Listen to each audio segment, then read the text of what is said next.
আসসালামু আলাইকুম বন্ধুরা, আপনারা সকলে কেমন আছেন? আশা করছি সকলে ভালো আছেন। আমি আজকে আবারও একটা নতুন রেসিপি নিয়ে চলে এসেছি, সরষা ইলিশ রেসিপি। তার জন্য মাছকে আমি প্রথমে ধুয়ে হলুদ গুঁড়ো, লঙ্কা গুঁড়ো এবং লবণ দিয়ে ভালো করে মাখিয়ে নিয়েছি। এবারে আমি ভেজে নিচ্ছি। এটা হচ্ছে সামুদ্রিক মাছ। বর্ষার সময় কিন্তু এই মাছ বেশি পাওয়া যায়, এমনিতে কিন্তু অন্য সময় মাছ পাওয়া যায় না। যাদের সমুদ্রের পাশে বাড়ি তারা হয়তো এই মাছটাকে দেখলে চিনতে পারবেন।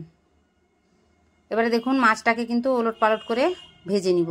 মাছ কিন্তু বেশি কড়া করে ভাজা হবে না, সরষা ইলিশে অল্প ভাজলেই টেস্ট ভালো থাকে।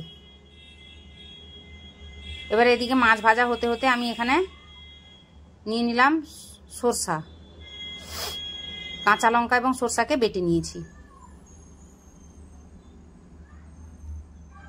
মাছ ভাজা কিন্তু আমার হয়ে গেছে। তারপরে আমি এখানে মাছের তেল এবং আবার সানফ্লাওয়ার অয়েলও দিয়েছি। এতে দিয়ে আমি এখানে বাটা পেঁয়াজ দিয়ে দিলাম।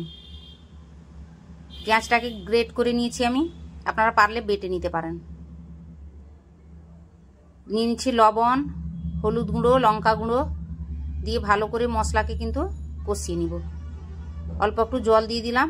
জল দিয়ে কিন্তু মশলাকে ভালো করে কষাতে হবে, নাহলে পেঁয়াজের একটা কাঁচা গন্ধ থাকে। পেঁয়াজটাকে কিন্তু ভালো করে তেলে আগে একটু ভেজে নেবেন। এবারে দিয়ে দিচ্ছি আমি জল। জলটা ফুটে এলে তারপরে কিন্তু ফুটন্ত অবস্থায় আমি ছেড়ে দিচ্ছি এখানে ভেজে রাখা মাছগুলোকে। এবার ঢাকনা দিয়ে 10 থেকে 15 মিনিট রান্না করলে কিন্তু রেসিপি রেডি হয়ে যাবে।